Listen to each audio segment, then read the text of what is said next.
Hello, I'm Erin Weishuhn. This is my teaching percussion video for percussion methods. And this is my wonderful, lovely, beautiful student, Corey Osterfeld.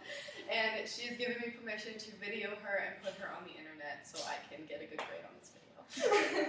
Alright, let's get started. Alright, so before I teach you about the snare drum and the sticks and how to play it, first I'm going to teach you a little bit about it. First off, there are 4 categories of percussion instruments. First, there is the idiophone, which produces a sound through the body of an instrument, such as cymbals, which, you know, they crash, boom, crash, bam, yeah, fun. Alright, and then there is the membranophone, which is when sound is produced through vibrations in the membrane or the head of the instrument, such as a bass drum. The third category is a chordophone, which is when sound vibrates through strings of the instrument, such as a lion's roar, which you've probably never heard of, which is kind of like this barrel, and on one end it's covered with like maybe about thin plastic or fiberglass or whatever material, and there's a string that comes out of it that you pull and it makes a sound just like a lion's roar. Now, the 4th category of percussion is the aerophone, such as a whistle, which is when sound is produced through vibrations in an air column. Like I said, whistles. Yeah. Yay. Okay, now, this is clearly not a snare drum.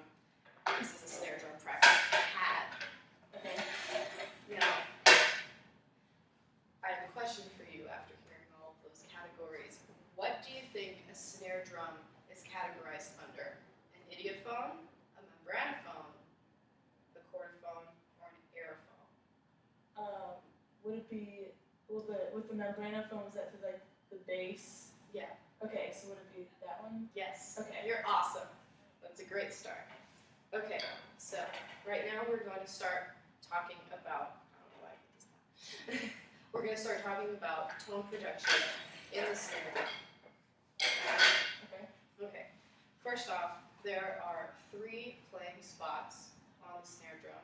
You have the center, which produces a very low tone, and it doesn't ring. Okay. Then you have off-center, which is the low tone, and it has a great resonance to it. Now, you're not going to get the resonance from a snare drum practice pad, but you will get it with the actual drum. Now, the 3rd playing spot is the edge, Okay. which is a very ringy sound. It's very nice. Okay. Alright, now we're going to get to know your sticks. Okay. Take one. Alright, now, before I begin, these are Vic Firth SD1 Generals, which is pretty much the #1 recommended drumstick for beginning percussionists. Okay. So, yay, you have the pleasure of using these. So, first off, we are going to start figuring out how to hold the stick.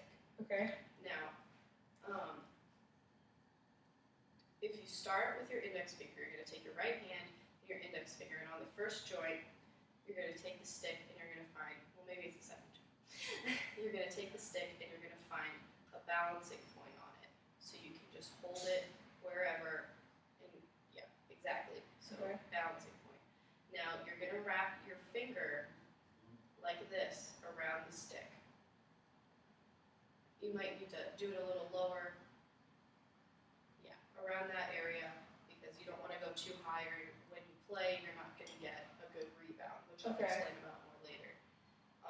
So you're going to wrap your finger around the stick, and you're going to press your thumb flat against the stick on the complete opposite side from where your index finger is.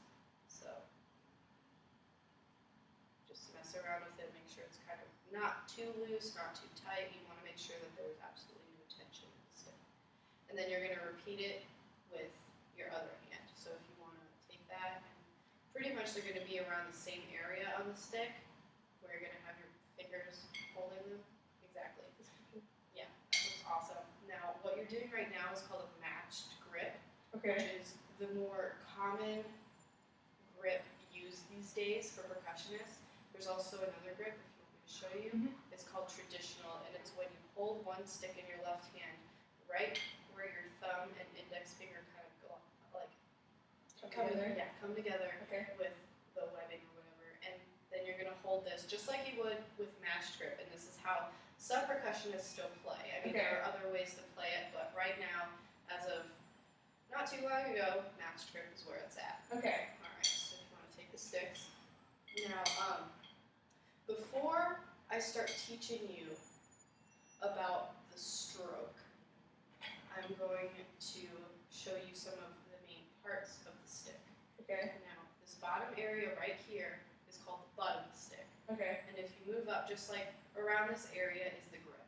Okay. Which, that makes sense. yeah. And then as you move farther up, this whole area here is called the shaft of the stick. Okay. Then you're going to move up to the shoulder, which is right here before it starts narrowing. And then this is the neck. And then this is the beat of the stick or the head. Okay. Which is pretty much where you make your sound 75 to 99% of the Okay. time on the drum. Now, before I teach you more about stroke and everything, I'm going to teach you about the parts of the snare drum. Okay. Now, if we were looking at a real snare drum, which we don't have access to right now, you would have all these different parts. You would have a bigger body of it, you would have the stand and everything like that, but we don't have that, so I can't teach you all of those. But we'll work with this snare drum head. If you were looking at a real snare drum, you would see this long edge that just encircles the head of the drum. That's called the shell. Okay.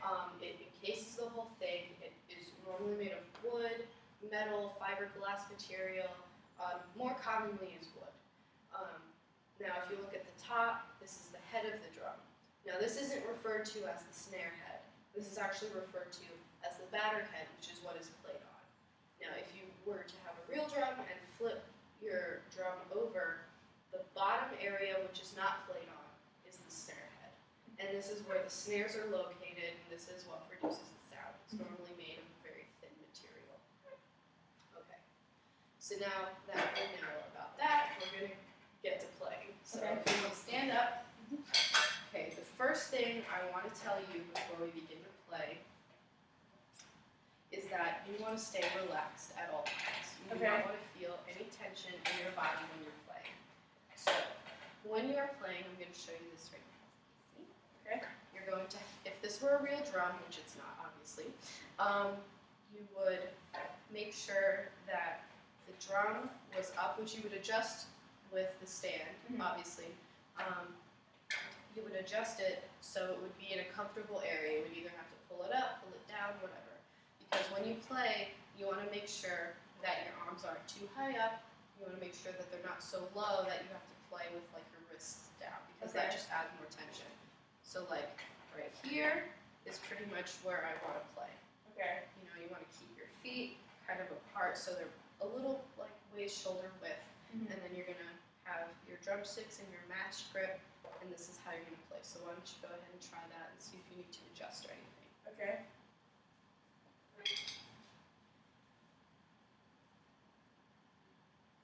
Awesome. That seems so good. Right. You don't want to have your elbows out. You want to have it like very relaxed, just like that. Okay. All right. Cool. So now that we've got that, we're gonna do more about the stroke. Now with the stroke, you're gonna keep in mind you want to lift up, and you're gonna put the stick down, and you want to imagine as if you're tossing or pushing the stick against the head of the drum to make the sound.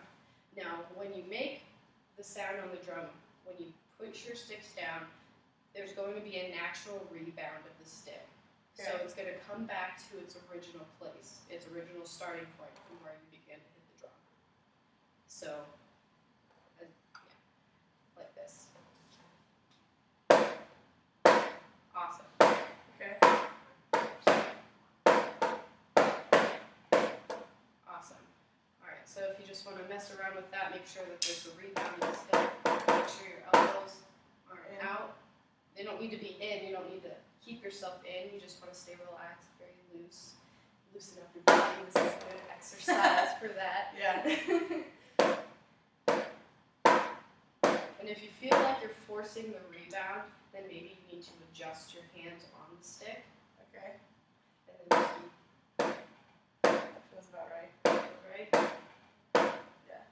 So now you know more about the snare drum, stick, and the stroke. Do you have any questions?